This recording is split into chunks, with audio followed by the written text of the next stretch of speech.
Do you hear me well enough? From our interviews today, we were able to meet, can I say, committed soldiers in the world of football, and also a founder and a champion league winner, Mr. Clarence. How are you? Thank you, I'm very, very good. How are you? Thank you. And why do you think street football is important to the young people? Well, I think it's not the football by itself, but the fact that they can play together.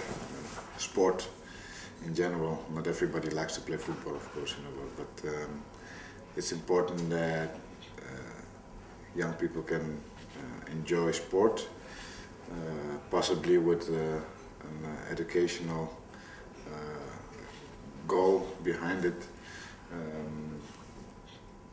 You know, it also helps the integration, it helps the interaction between people in general, so the youngsters grow up learning maybe disciplines through the sports, all the positive values that are needed to become a civil person and hopefully be an example for others.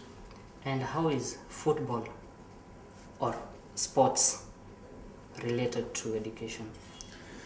Well, it's not directly related, because I think that if we want to talk about football, it has probably the biggest potential to be an example for the kids and to be a tool to educate kids around the world, because it's the biggest entertainment in the world, sport entertainment in the world.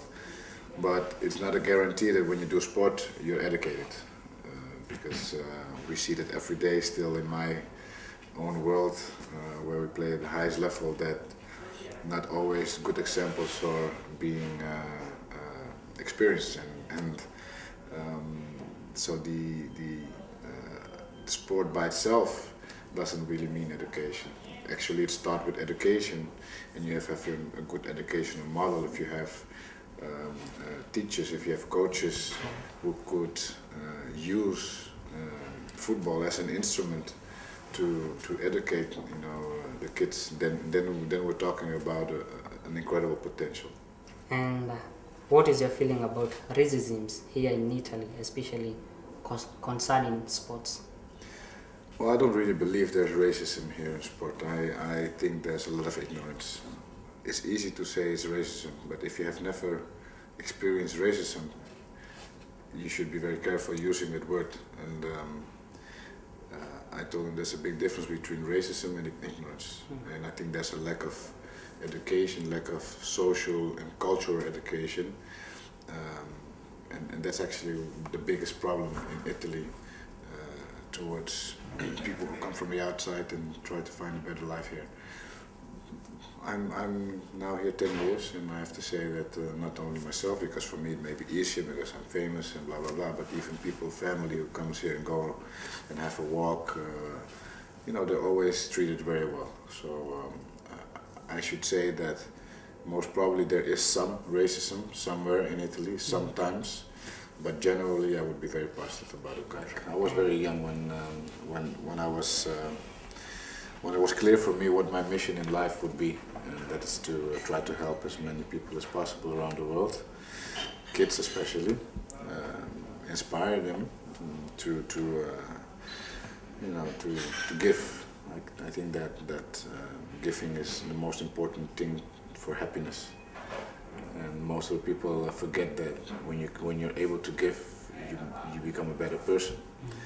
And it's clear for me now that when I started to do some things in my own country, for example, that I was doing on my own, that on my own I wouldn't have achieved as much as creating a foundation and having more people in a structure-wise to help me expand my dream and my mission, and help me to achieve, you know, the goals for the mission. What I've seen until now, and that's a little bit sad, is that there's a lot of competition even between the NGOs, but hopefully that's also something I could challenge in the future, to try to make them collaborate rather than you know, compete. because at the end we want to do the same thing. So let's get the money together and do something together. And do you think that football has a role in eradicating poverty? No.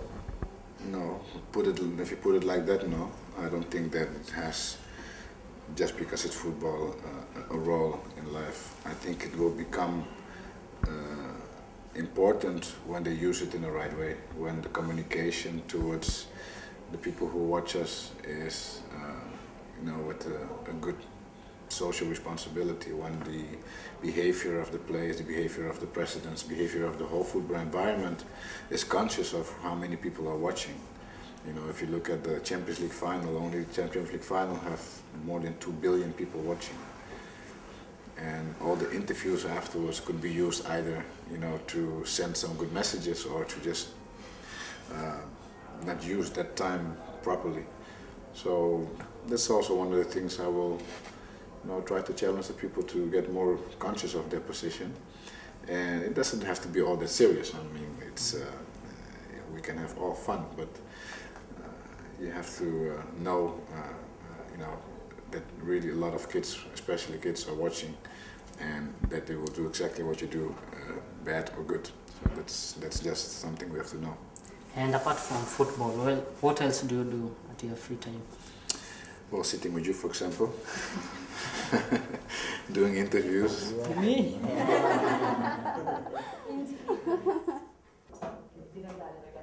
Oh, scusate. Take care. Yeah. Thank you.